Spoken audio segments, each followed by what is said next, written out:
Okay, these are the Corsa switches made by Bolsa Supply and produced by Tecsee. They are a tactile long pole switch, full nylon housing, palm stem. I'm assuming 14 millimeter length, but it is a progressive spring or a slow spring. I'm pretty sure those mean the same thing. And it has a 60-gram bottom out, no pre-lube from the factory, and the manufacturer Tecsee. So again, these are Corsa switches designed by Bolsa Supply and manufactured by Tecsee. And if you know me, I love light tactile switches. I love my mixed browns. I like the Blueberry Chiffons. I mean, just overall really dig them. But these switches passed the heat check. I am very surprised with how nice these sounded.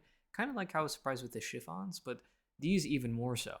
And the tough part now is that the Corsas aren't more expensive than the Chiffons anymore. They're actually cheaper.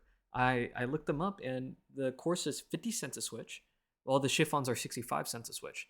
Now, keep in mind that the Chiffons come pre-lubed from the factory, and they're meant to be plug and play. Corsas, you have to lube and film them. And if you want to, spring swap them, but I think the spring here is actually pretty good. And yeah, so that's up to you to decide. But I think for 50 cents a switch, I mean, wow. Wow. Not bad. And if there's even deeper sales, then even better, right? 50 cents, not bad at all. I think the whole package holistically, if you read the specs, it's like, oh, full nylon housing, oh, palm stem, what's new? Slow spring, who cares? But the whole package, the switch itself is just a great experience. And I would highly recommend the switch to any light tactile enjoyer. And even if you're not, if you like long poles, maybe give this a try. Maybe this will convince you to give him more of a shot. Yeah, the sound is good on both the depress, so pushing down, and the top out. And I just like where the pitch sits with the palm plate. As you know, my general tactic with long poles is to pair them with a palm plate so that it's more balanced and it's not leaning towards too deep, too muted, or too high. It's just right for me. It's like Goldilocks zone for the most long pole switches.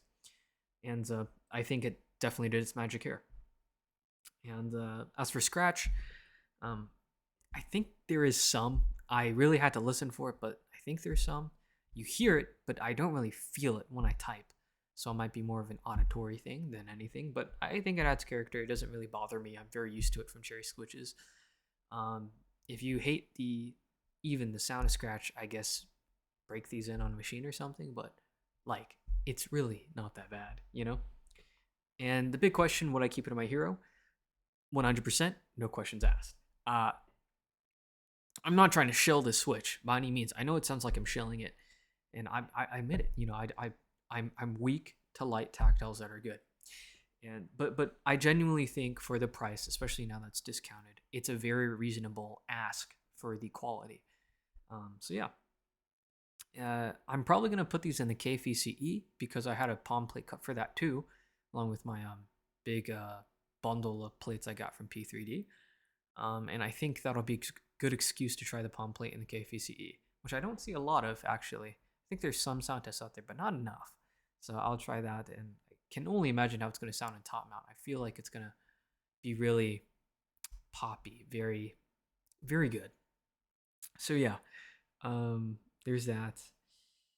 So on to the next. After the Lake Blue and Clackbit, I just needed a tactile to like kind of cleanse the palette, not to tire myself out with just linear switches, and eventually they would sound all the same if I went too long. So it's nice to have a tactile break it up. Anyways, again, on to the next switch.